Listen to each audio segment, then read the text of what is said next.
गौतम बुद्ध एक महान धार्मिक और आध्यात्मिक गुरु थे। उन्होंने मानवता के लिए करुणा, अहिंसा और सदाचार का मार्ग प्रस्तुत किया।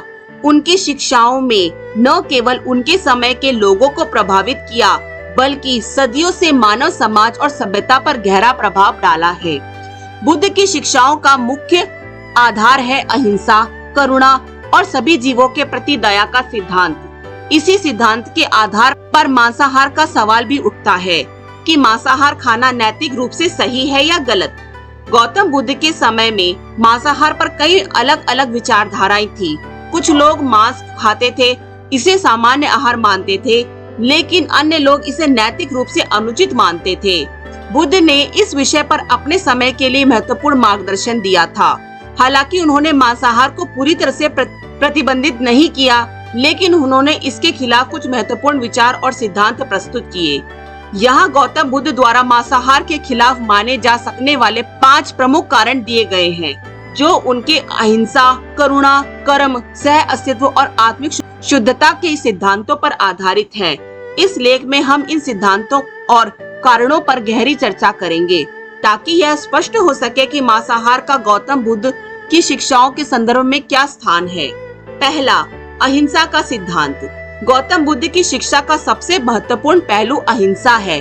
बौद्ध धर्म में अहिंसा का अर्थ केवल शारीरिक हिंसा से नहीं है, बल्कि मन, वाणी और कर्म से भी किसी भी जीव को नुकसान न पहुंचाने का निर्देश है। बुद्ध का मानना था कि हर जीव के जीवन का महत्व है, चाहे वह कितना भी छोटा क्यों ना हो। जीव हत्या करना या उसके जीवन को समाप्त करना उनके दृष्टिकोण में गंभीर अपराध माना गया है, क्योंकि यह अहिंसा के सिद्धांत के विपरीत है। जब मांस खाते की बात आती है, तो यह स्वाभाविक रूप से किसी न किसी जीव की हत्या से संबंध रखता है। यदि कोई व्यक्ति मांस खा रहा है, तो इसका मतलब है कि वह मांस के लिए किसी पशु का जीवन समाप्त कर रहा है।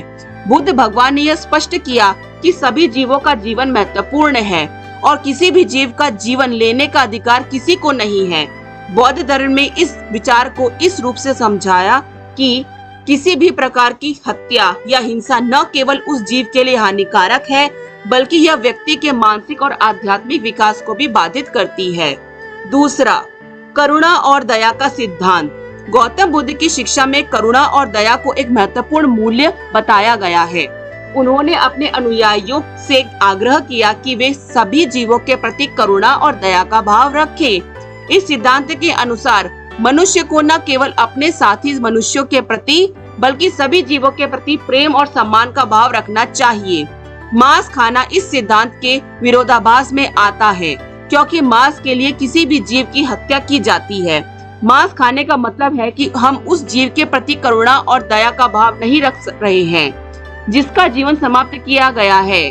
बौद्ध भगवान ने अपने अनुयायियों को यह सिखाया कि जब तक हम सभी जीवों के प्रति करुणा और प्रेम का भाव नहीं रखेंगे, तब तक हम सच्चे बौद्ध नहीं हो सकते।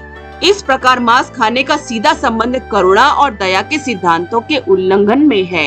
यदि हम किसी जीव की पीड़ा या उसकी हत्या में योगदान देते हैं, तो हम वास्तव में करुणा और दया का अभ्यास नहीं कर रहे होते। बुद्ध का मानना था कि करुणा और दया के बिना कोई भी व्यक्ति सच्चे संबंध और आध्यात्मिकता की शांति को प्राप्त नहीं कर सकता। तीसरा, कर्म और पुनर्जन्म का सिद्धांत। बौद्ध धर्म का एक और महत्वपूर्ण सिद्धांत कर्म और पुनर्जन्म का है।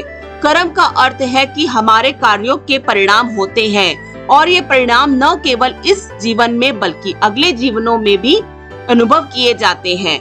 जो भी व्यक्ति किसी जीव की हत्या करता है या उसके प्रति हिंसा करता है, वह बुरे कर्मों का संचय करता है, जो भविष्य में उसके लिए नकारात्मक परिणाम ला सकता है। जब मांस खाने की बात आती है, तो इसका मतलब है कि हम किसी न किसी तरह से उस हिंसा का समर्थन कर रहे हैं जो किसी जीव की हत्या में होता है। भले ही हम स्वयं उसकी हत्या न कर रहे हो, लेकिन हम मांस खरीदने, खाने के जरिए उस क्रिया को बढ़ावा देते हैं। इस प्रकार मांसाहार भी एक प्रकार का बुरा कर्म माना जा सकता है। बौद्ध भगवान के हिसाब से कर्म के सिद्धांत पर जोर देते हुए यह स्पष्ट किया है कि हमारे कार्यों का परिणाम हमें किसी न किसी रूप में भुगतना पड़ता है। यदि हम हिंसा और हत्या में शामिल होते हैं, तो इसका नकारात्मक परिणाम हमारे भविष्य में भुगतान पर पड़ता है। इसीलिए मांसाहार न केवल नैतिक रूप से गलत है, बल्कि हमारे कर्मों पर भी नकारात्मक प्रभाव डालता है। चौथा, सह अस्तित्व और पारिस्थितिक का सिद्धांत। गौतम बुद्ध ने सह अस्तित्व और पारिस्थितिकी के महत्व को भी समझाया है। उनका मानना है कि सभी जीव आपस में जुड़े हुए हैं और एक दूसरे पर निर्भर हैं। यदि हम किसी एक जीव का जीवन समाप्त करते हैं तो हम उस परिस्थिति को संतुलन को बिगाड़ रहे हैं। मांसाहार का सीधा संबंध इस संतुलन के विघटन पर है। जब हम मांस खाते हैं तो हम उस प्राकृतिक चक्र को बाधित करते हैं जो जीवों के सह अस्तित्व को बनाए रखता है।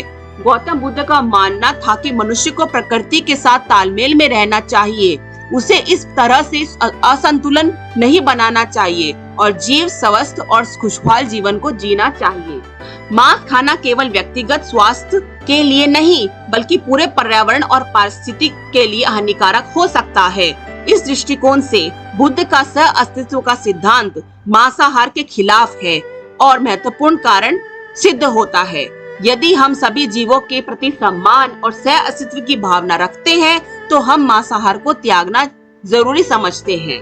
पांचवा, आत्मिक और मानसिक शुद्ध का सिद्धांत। बौद्ध धर्म में आत्मिक और मानसिक शुद्धि का भी महत्वपूर्ण स्थान है।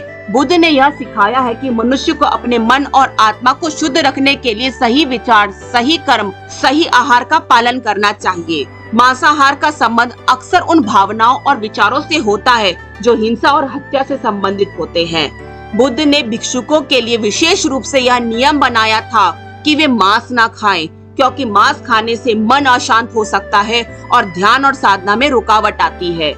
आत्मिक शुद्धि के लिए शाकाहार को प्राथमिकता दी गई है क्योंकि यह मन को शांत और स्थिर रखने में मदद करता है।